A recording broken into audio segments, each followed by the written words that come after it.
জয় শ্ৰীম friends আৰচিএম information live চেনেলটোলৈ পুনৰবাৰ সকলোকে স্বাগতম জনাইছোঁ। মই যতীন বৰা আৰু ফ্ৰেণ্ডছ আজি নতুন এটা বিষয়বস্তু আপোনালোকৰ কাৰণে লৈ আহিছোঁ। ফ্ৰেণ্ডছ যে চাওক, আজি যিকোনো এটা কাম কৰিবলৈ হ'লে আপোনাৰ ৰাইট ডাইৰেকশ্যন পোৱাটো বহুত জৰুৰী হয় আৰু এটা ৰাইট ট্ৰেক আপোনাৰ হ'ব লাগিব।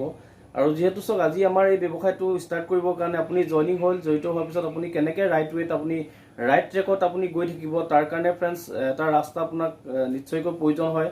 আৰু যাৰ কাৰণে ফ্ৰেণ্ডছক আজি আমাৰ দিয়া আছে যে প্ৰথম পৰ্যায়ত আপোনাৰ কিছুমান আমাৰ প্ৰাথমিক পৰ্যায়ৰ কিছুমান কাম আছে আৰু তাৰ ভিতৰত আপোনাৰ ছটা মেইন প্ৰাথমিক কাম আমাক নিৰ্ধাৰণ কৰি দিছে।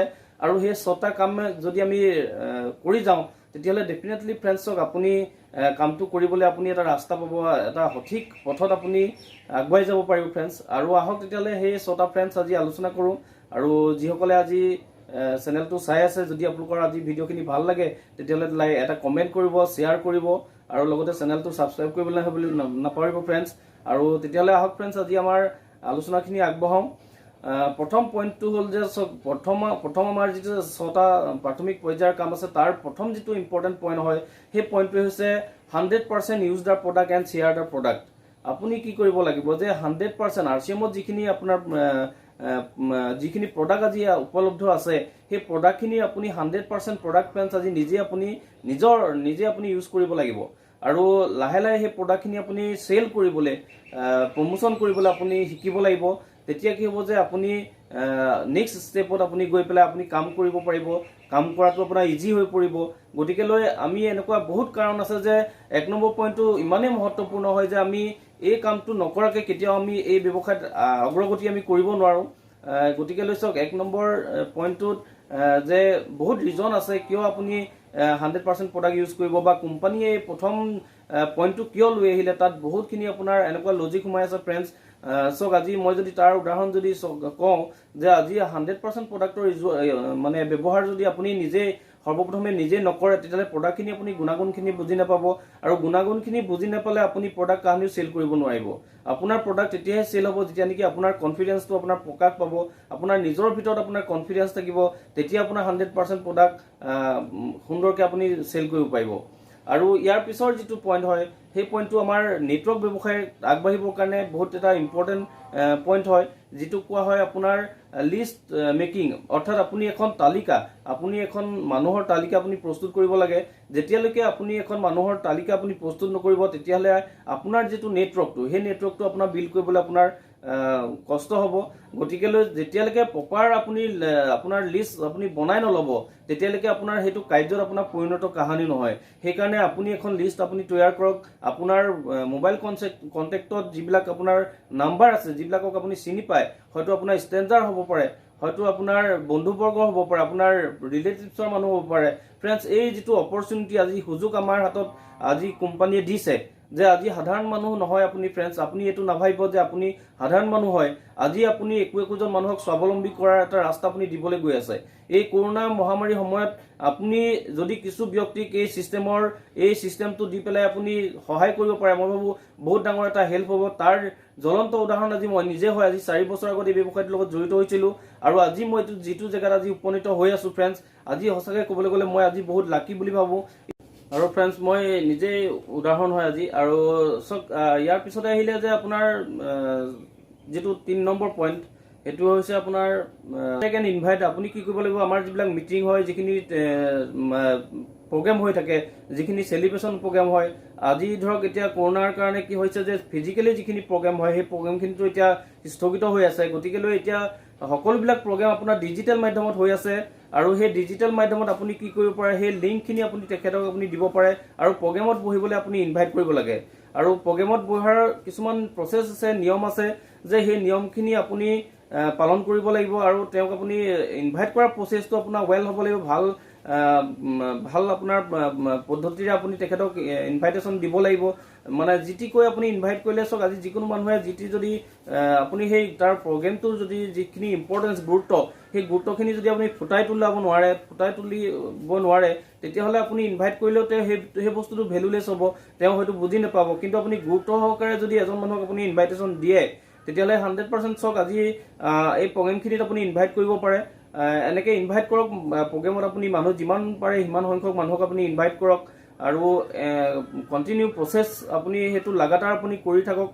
তাৰ পিছত আহিলে যে তাৰ পিছৰ পইণ্টটো হ'ল যে আমাৰ যিটো RCMৰ marketing plan, show' the plan and product, আপুনি কি কৰিব লাগিব যে আমাৰ যিটো মাৰ্কেটিং প্লান আছে, অৰ্থাৎ আমাৰ যি ট্ৰেডিশ্যনেল মাৰ্কেট আৰু আমাৰ RCM মাৰ্কেটৰ মাজত যিখিনি ডিফাৰেঞ্চ আছে, সেই ডিফাৰেঞ্চখিনি আপুনি কি কৰিব লাগিব যে আপুনি প্ৰদৰ্শন আপুনি কৰিব লাগিব। ধৰি লওক এনেকুৱা হয় ফিজিকেলিভাৱে গৈও আপুনি প্ৰদৰ্শন কৰিব পাৰে, আৰু ধৰক আপুনি লগত আপোনাৰ আপলাইনৰ লগত গৈ আপুনি লগত লৈ আপুনি প্লান শ্ব' আপুনি কৰিব পাৰে, হোম মিটিঙৰ মাধ্যমত আপুনি প্লান শ্ব' কৰিব পাৰে। এনেকৈ আপুনি প্লান শ্ব' কৰক, লগতে আপুনি প্ৰডাক্ট ৰাখক, কাৰণ প্লান শ্ব'ৰ অবিহনে আজি এই ব্যৱসায়টোত মানুহক আপুনি জইনিং কৰাব নোৱাৰিব, কাৰণ প্লান শ্ব'য়ে এনেকুৱা এটা বস্তু হয় যিটোত নেকি মানুহ এট্ৰেক্ট হয়, বা সম্পূৰ্ণ পৰিকল্পনাটো আজি ইয়াত কেনেকৈ ছাকচেছ হ'ব, কৰিলে আৰম্ভ কৰিলে কি পাব, এই গোটেইখিনি সেই প্লানটোতে সন্নিৱিষ্ট হৈ আছে। গতিকেলৈ ৱেল প্লান আপুনি কৰিব লাগিব, সুন্দৰ প্লান প্ৰদৰ্শন কৰিব পৰা আপুনি হ'ব লাগিব, সেইখিনি দক্ষতা আপুনি অৰ্জন কৰিব লাগিব ফ্ৰেণ্ডছ। আৰু তাৰ পিছৰ পইণ্টটো আহিলে যে আপোনাৰ ফ'ল' আপ। আপুনি কি কৰিব লাগিব, আজি যেতিয়া আপুনি প্লান দেখুৱাই হৈ গ'ল, আপুনি এজন মানুহক গৈ পেলাই প্লান দেখুৱাই আহিলে, আপুনি আপলাইনৰ লগত গৈ সহযোগত গৈ ধৰক আপুনি প্লান দেখুৱালে, প্লান দেখুৱাৰ পিছত এতিয়া আপলাইন গুচি আহিলে, আপুনি গুচি আহিলে, এতিয়া সেই মানুহজনক আপুনি কি কৰিব লাগিব যে ফ'ল' আপটো আপুনি কৰিব লাগিব। মানে 48 আৱাৰ্ছৰ ভিতৰত এজন মানুহক আপুনি ফ'ল' আপ যদি কৰি ল'ব পাৰে, তেতিয়াহ'লে চাওক আপোনাৰ ৰিজাল্ট যিটো আহিবলগীয়া আছে, সেই ৰিজাল্টটো ভাল এটা ৰিজাল্ট আপুনি আশা কৰিব পাৰে। যদি আপোনাৰ ফ'ল' আপ কৰা আপোনাৰ দেৰি হৈ যায়, তেতিয়াহ'লে আপুনি আশানুৰূপ আপুনি ফল মানে ৰিজাল্ট নাপাব। কাৰণ মানুহৰ এনেকুৱা হয়, মানুহৰ যিটো কনচেনট্ৰেশ্যন থাকে সেইটো ধৰি লওক বহুত সময় ধৰি নাথাকে, বিভিন্ন ধৰক চিন্তা চৰ্চাৰ মাজত মানুহ আজি থাকিবলগীয়া হৈছে। বৰ্তমান জানেই ফ্ৰেণ্ডছ, আজি কৰোণা পৰিস্থিতিৰ কাৰণে মানুহৰ যি সমস্যা হৈ আছে, গতিকেলৈ চাওক আজি এই সময়ছোৱাত আমি নিজে আৰু সতৰ্ক হ'ব লাগিব, কাৰণ আমি প্ৰতিটো কাম কৰাৰ আগত আমি বহুত চিন্তা চৰ্চা কৰি পেলাই আমি কামখিনি কৰিব লাগিব। গতিকেলৈ ফ'ল' আপ এনেকুৱা এটা বস্তু হয়, ফ'ল' আপৰ মাধ্যমতে আপোনাৰ অহৰহ আপোনাৰ বিজনেছ আহি থাকিব, এইটো গেৰাণ্টি আছে ফ্ৰেণ্ডছ। গতিকেলৈ ফ'ল' আপ আমি কৰিব লাগিব। আৰু ইয়াৰ পিছৰ যিটো একেবাৰে শেষৰ পইণ্ট, বহুত ইম্পৰ্টেণ্ট পইণ্ট হয় যে এই গোটেইখিনি আপুনি কাম কৰিলে, এই কামখিনি কৰাৰ পিছত যদি আপুনি ষ্টপ কৰি দিছে, তেতিয়াহ'লে আপোনাৰ বিজনেছ গ্ৰ' নহ'ব।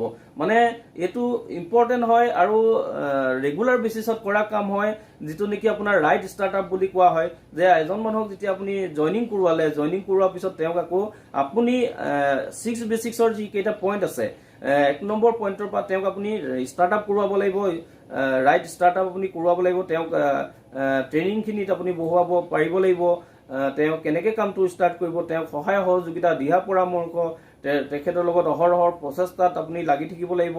আৰু লাগি থাকি যদি তেখেতক আজি মানে ৰাইট ষ্টাৰ্টআপ আপুনি কৰাই দিব পাৰে ফ্ৰেণ্ডছ, আজি মোৰ লিখিয়াকৈ যদি এজন ব্যক্তিক আপুনি ৰাইট ষ্টাৰ্টআপ কৰাই দিব পাৰে, আৰু আহিবলগীয়া সময়ছোৱাত আপোনাৰ বহুত ডাঙৰ এটা বিজনেছ আপোনাৰ সুন্দৰকৈ আপুনি চলাই নিব পাৰিব, ভাল এটা ফিউচাৰ আপুনি আশা কৰিব পাৰে। গতিকেলৈ এই 6টা পইণ্ট আপুনি অৱজ্ঞা কৰি পেলাই কাহানি ফ্ৰেণ্ডছ আপুনি নেটৱৰ্ক ব্যৱসায়ত অৰ্থাৎ RCM ব্যৱসায়ত আপুনি ছাকচেছ হ'ব নোৱাৰিব, যদিহে এই 6টা পইণ্টৰ ওপৰত আপুনি কাম ষ্টাৰ্ট নকৰে বা আপোনাৰ এইখিনি মানি নচলে। গতিকেলৈ ফ্ৰেণ্ডছ আজি আলোচনাখিনি ইমানেই আছিলে। যদি আপোনালোকৰ আলোচনাখিনি ভাল লাগিলে তেতিয়াহ'লে কমেণ্ট কৰিবলৈ নাপাহৰিব ফ্ৰেণ্ডছ। আৰু এনেকুৱা নতুন নতুন ভিডিঅ' আমি পুনৰ আপোনালোকলৈ লৈ আহিম, আমি আলোচনা কৰি থাকিম। যিহেতু আমাৰ এই জয়যাত্ৰা প্ৰতিজন ব্যক্তিক আমাৰ ছাকচেছ কৰোৱা হয়, RCMৰ মাধ্যমত আমি কেনেকৈ স্বাৱলম্বী কৰিব পাৰোঁ, আজি কোম্পানীৰ যি সপোন আছে সেই সপোনখিনিৰ লগত আমি ওতঃপ্ৰোতভাৱে জড়িত হৈ কেনেকৈ প্ৰতিজন ব্যক্তিক আমি মানে আগবঢ়াই লৈ যাব পাৰোঁ, তাৰ প্ৰচেষ্টাত আমি লাগি আছোঁ। নিজেও আজি কামটো কৰি আছোঁ, নিজেও আজি এই ব্যৱসায়ৰ যোগেদি আজি এটা নিজকে স্বাৱলম্বী বুলি আজি মই দাবী কৰিব পাৰোঁ। কাৰণ আজি এই কৰোণা মহামাৰীৰ সময়তো আজি ধৰি লওক আজি যি সময়ত মানুহে অৰ্থনৈতিক অনাটনৰ কাৰণে আজি ভুক্তভোগী হৈ আছে, সেই সমস্যাৰ পৰা আজি 4 বছৰ আগত ডিচিশ্যন লোৱাৰ কাৰণে আজি হয়তো মই এটা ছেফ জোনত আছোঁ। সেইকাৰণে ফ্ৰেণ্ডছ আজি ৰিকুৱেষ্ট কৰিম আপোনালোকক যে আজি প্ৰত্যেকে আহক, RCM ব্যৱসায়টো বুজিবলৈ চেষ্টা কৰক, আৰু যদি আপুনি ষ্টাৰ্ট কৰিছে তেতিয়াহ'লে আপুনি ভালকৈ কামটো চলাই নিয়াৰ কাৰণে আপোনাৰ কাম ষ্টাৰ্ট কৰি দিয়ক। থেংক ইউ ফ্ৰেণ্ডছ, ধন্যবাদ, নমস্কাৰ।